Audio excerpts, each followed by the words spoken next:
Hello everyone, welcome back to my channel.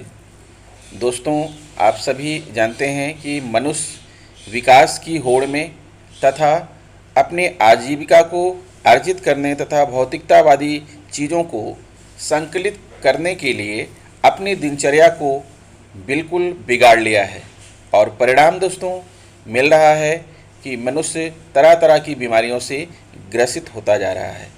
तो दोस्तों, थोड़ा सा समय निकाल कर आप मेरा यह वीडियो ज़रूर देखिएगा, क्योंकि इस वीडियो में मैं आपके लिए एक बहुत ही आवश्यक जानकारी लेकर आया हूं। जैसा कि आप सभी जानते हैं कि आपके शरीर में एक जोड़ी किडनी होती है, किडनी जिसे आप गुर्दा कहते हैं, और उसमें भी तरह तरह की बीमारियां हो जाती हैं। आपको मालूम है, आपने किडनी फेलियर सुना होगा, किडनी में आपने स्टोन सुना होगा, किडनी में आपने सूजन सुना होगा। तो दोस्तों, किडनी में सूजन हो जाने से बहुत सारी समस्याएं उत्पन्न होने लगती हैं और हमारी बॉडी में भी स्वेलन हो जाती है। तो आपसे यही कहूँगा कि अगर आप मेरे चैनल पर नए हैं तो पहले आप चैनल को सब्सक्राइब कर लीजिए, बेल आइकन को प्रेस कर दीजिए। फिर मैं आपको बताता हूँ कि किडनी सूजन क्यों होता है और इससे क्या नुकसान है। तो दोस्तों, इस वीडियो में मैं आपको यही बताने चल रहा हूँ कि अगर आपका किडनी में प्रॉब्लम है, किडनी स्टोन है या किडनी में स्वेलन हो गई है, तो आप उस सूजन को अपने घरेलू विधि से कैसे आप उसे दूर करें। हाँ, तो दोस्तों, मैं आपको बताना चाहता हूँ कि आखिर किडनी यानी जो हमारा गुर्दा है उसमें स्वेलन यानी सूजन क्यों होती है। दोस्तों, आपने सुना होगा ग्लोमेरुलोनेफ्राइटिस। ग्लोमेरुलोनेफ्राइटिस जो है, इसे ही कहते हैं किडनी का सूजन। तो किडनी की जो बीमारियों में एक महत्वपूर्ण बीमारी है किडनी में सूजन। यह वह क्षति होती है जो अगर थोड़ी ज़्यादा हो जाए तो स्थिति जीवन के लिए खतरनाक हो सकती है।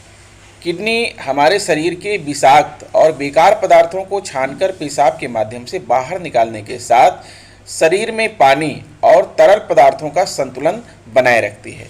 दोस्तों, दुनिया में इस समय अनगिनत लोग हैं जो किडनी की समस्याओं से लड़ रहे हैं। वास्तव में किडनी ही शरीर का सबसे महत्वपूर्ण अंग है जिसमें थोड़ी सी भी क्षति होने से सीधा असर हमारे स्वास्थ्य पर पड़ता है। तो किडनी में सूजन की जब हम बात करते हैं तो उसके मुख्य तौर पर दो कारण हो सकते हैं। एक कारण जिसे कहते हैं आप हाइड्रोनेफ्रोसिस, जिसका वर्णन हम अभी आप इस वीडियो में करेंगे, और दूसरा है ग्लोमेरुलोनेफ्राइटिस। तो दोस्तों, आज मैं इस वीडियो में ग्लोमेरुलोनेफ्राइटिस के बारे में बात करने चल रहा हूँ। किडनी की सूजन के इस कारण के बारे में आपको बताऊँगा इस वीडियो के माध्यम से। तो दोस्तों, सबसे पहले तो आप जान लीजिए कि क्या होती है किडनी में सूजन या ग्लोमेरुलोनेफ्राइटिस। ये क्या होता है? तो किडनी में जो रक्त को साफ करने और बेकार पदार्थों को पेशाब के माध्यम से बाहर निकालने का काम ग्लोमेरुली नामक इकाई करती है। ग्लोमेरुली छोटी छोटी रक्त वाहिकाओं से बना एक गुच्छानुमा संरचना होती है जो पदार्थों को छानने और ज़रूरत से ज़्यादा पानी को और इलेक्ट्रोलाइट्स का संतुलन बनाने का काम करती है। किडनी में सूजन यानी ग्लोमेरुलोनेफ्राइटिस में हमारी किडनी की इसी महत्वपूर्ण संरचना ग्लोमेरुली में सूजन आ जाती है। इससे किडनी की कार्यक्षमता पर नकारात्मक प्रभाव पड़ता है, जिसका असर हमारे स्वास्थ्य पर दिखना शुरू हो जाता है। दोस्तों, ग्लोमेरुली के क्षतिग्रस्त होते ही किडनी काम करना बंद कर देती है, जिसके परिणाम स्वरूप किडनी की विफलता हो सकती है, जिससे आप किडनी फेलियर कहते हैं। किडनी की सूजन एक गंभीर बीमारी है जो समय पर इलाज ना हो पाने के कारण जीवन के लिए खतरा बन जाती है। किडनी की सूजन अल्पकालीन और दीर्घकालीन दोनों ही तरह की हो सकती है। इसके अलावा यह किसी अन्य बीमारी की आड़ में भी पैदा हो जाती है, जैसे ल्यूपस या मधुमेह। अगर आपको डायबिटीज़ है या ल्यूपस है, ऐसी स्थिति में भी किडनी में सूजन हो सकता है। तो दोस्तों, क्या होता है किडनी में सूजन या ग्लोमेरुलोनेफ्राइटिस, इसके बारे में हम चर्चा कर सकते हैं कि अल्पकालीन और दीर्घकालीन किडनी के जो सूजन है होने के कारण लगभग समान होते हैं। इसमें कई तरह के कारण होते हैं, जैसे वंशानुगत या फिर अज्ञात। इसके अलावा किडनी की सूजन के मुख्य कारण हैं पॉलीआर्थराइटिस नोडोसा जैसी एक बीमारी जिसमें कोशिकाएं धमनियों पर हमला करती हैं।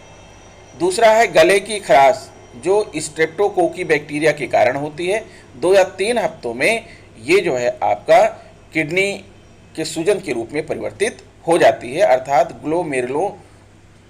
ग्लोमेरुलोनेफ्राइटिस के रूप में ये बदल जाती है, जीएन के रूप में बदल जाती है। तो दोस्तों अब हम जहाँ भी जो है हमें ग्लोमेरुलोनेफ्राइटिस बोलना होगा वहाँ पर हम जीएन बोलेंगे, जीएन से जो है आप समझ लीजिए।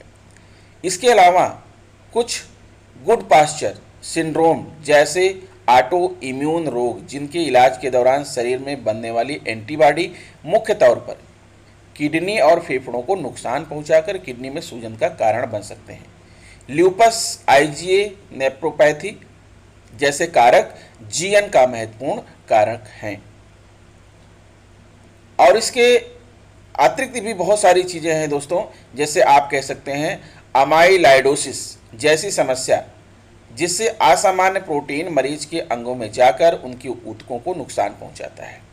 ग्रैनुलोमैटोसिस जैसी बीमारी जिसके कारण रक्त वाहिनियों में सूजन आ जाती है। और इतिहास में कैंसर जैसी बीमारी हुई हो वो भी किडनी सूजन का कारण बनती है। तो दोस्तों और भी बताना चाहूँगा कि आखिर अल्पकालीन और दीर्घकालीन किडनी की सूजन के लक्षण सामान्य तौर पर अलग अलग होते हैं।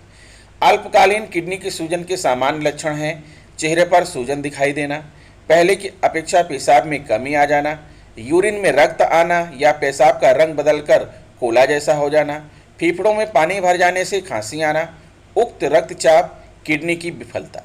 ये हैं इसके जो है लक्षण अल्पकालीन किडनी के सूजन के।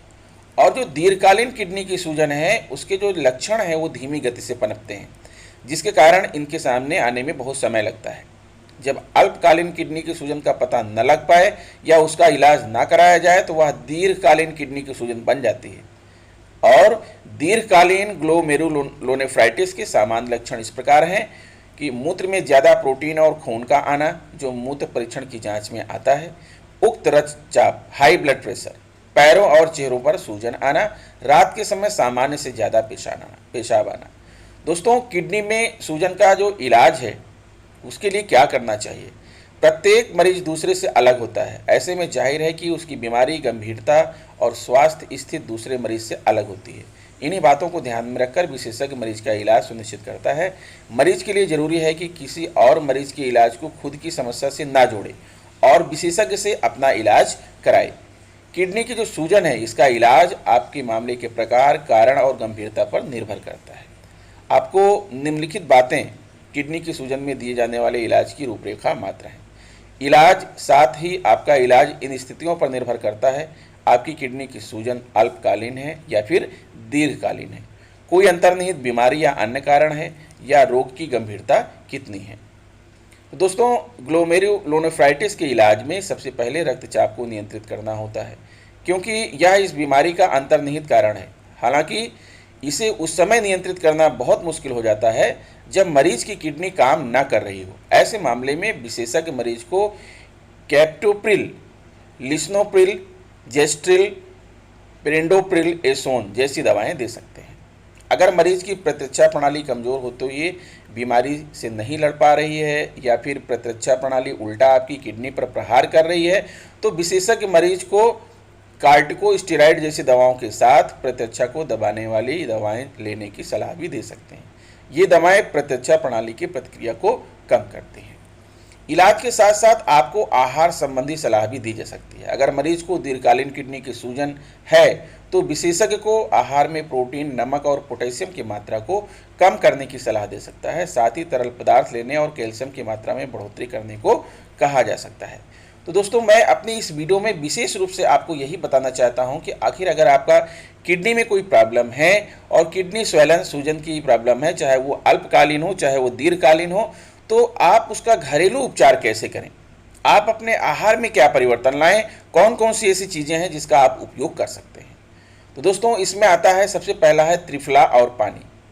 1 बड़ा चम्मच त्रिफला चूर्ण रात को सोने से पूर्व हल्के गर्म पानी के साथ लेने से कुछ ही दिनों में गुर्दे की सूजन ठीक हो जाती है। फिर दूसरा आता है पानी और पुनर्नवा। आप जानते हैं पुनर्नवा एक जो है जड़ी बूटी, एक पौधा है जो कि बड़े आराम से बरसात के मौसम में पाया जाता है। 2 प्याले पानी में 1 तोला पुनर्नवा डालकर खूब उबालें। जब पानी आधा रह जाए तो छानकर सुबह शाम पीने से गुर्दे की सूजन में लाभ मिलता है। फिर आता है अंगूर की बेल, सेंधा नमक और पानी। 50 ग्राम अंगूर की बेल के पत्ते पानी में पीसकर छान लें, उसमें थोड़ा सा सेंधा नमक मिलाकर रोगी को पिलाएं। गुर्दे के दर्द से तड़पता मरीज भी ठीक हो जाएगा। फिर बात आती है तुलसी, अजवाइन, सेंधा नमक और पानी, इसका भी प्रयोग कर सकते हैं। तुलसी की पत्तियां 20 ग्राम, अजवाइन 20 ग्राम, सेंधा नमक 10 ग्राम और तुलसी की पत्ती 10 ग्राम, इन सबको छांव में सुखा लें। फिर उन्हें कूटकर पीसकर चूर्ण बना लें। प्रातः और सायंकालीन गुनगुने पानी से 2-2 ग्राम चूर्ण खिलाएं। एक ही खुराक में गुर्दे के दर्द सूजन में आराम आ जाएगा। गुर्दे में दर्द सूजन में क्या खाएं क्या नहीं। दोस्तों, शुद्ध जल अधिक मात्रा में पिएं। पानी को अच्छी तरह से उबालने और छानने के बाद ही रोगी को देना चाहिए। भोजन में जौ, परवल, करेला एवं सहजन की फली दें। इसके अतिरिक्त नारियल का पानी, गन्ने का रस, जामुन तथा तरबूज विशेष लाभ पहुंचाते हैं। इस रोग में नमक का सेवन बिल्कुल बंद कर देना चाहिए। मांस, मछली, अंडा, तंबाकू, बीड़ी, सिगरेट एवं शराब का भी उपयोग न करें। दही या दही से बनी चीज़ें, टमाटर, नींबू आदि खट्टी चीज़ों का इस्तेमाल करने से भी रोगी को हानि हो सकती है, अतः इसके सेवन से दूर रहें। गुर्दे में सूजन का कारण, जब गुर्दों द्वारा रक्त की शुद्ध भली प्रकार नहीं हो पाती, पानी का अंश पेशाब द्वारा कम निकलता है। इसके फलस्वरूप मूत्रवाहक संस्थान की शुद्धि ठीक से नहीं हो पाती, तो मूत्र के साथ तरह तरह के पदार्थ, बारीक कण बाहर निकलने लगते हैं। इससे गुर्दों में सूजन आ जाती है और बुखार रहने लगता है। गुर्दे में दर्द या सूजन की पहचान कैसे करें? दोस्तों, पेशाब करते समय दर्द महसूस होता है। कभी कभी पेशाब रुक रुक कर आने लगता है। पीठ में दर्द एवं बेचैनी होती है। मूत्र से तीव्र दुर्गंध आती है। पेशाब द्वारा तरह तरह के पदार्थ निकलने लगते हैं। ऐसे में सिरदर्द, मन न लगना, व्याकुलता, बदन में दर्द आदि लक्षण भी प्रकट होते हैं। तो दोस्तों, ये है जो है किडनी की सूजन और किडनी से संबंधित समस्याओं का निदान, घरेलू उपचार कैसे करें। अगर आपको किडनी की कोई भी समस्या है तो मैं तो सबसे पहले आपसे यही कहूँगा कि आप लापरवाही बिल्कुल ना बरतें, आप उसका इलाज करवाएं। इलाज करवाने के साथ साथ जो है आप अपनी घरेलू उपचार भी कर सकते हैं, क्योंकि जो घरेलू उपचार है वो कहीं से भी आपको नुकसान नहीं पहुंचाता है, बल्कि वह आपकी इम्यून पावर को मजबूत करता है और उस बीमारी की जड़ तक पहुंचता है जहां से वो बीमारी प्रारंभ होती है और उसे जड़ से ठीक करता है। तो आप इलाज कराने के साथ साथ घरेलू नुस्खे भी अपनाते रहें। तो दोस्तों, ऐसे ही मैं आपके लिए स्वास्थ्य से संबंधित, शिक्षा से संबंधित वीडियोस अपने चैनल पर लेकर आता रहता हूं।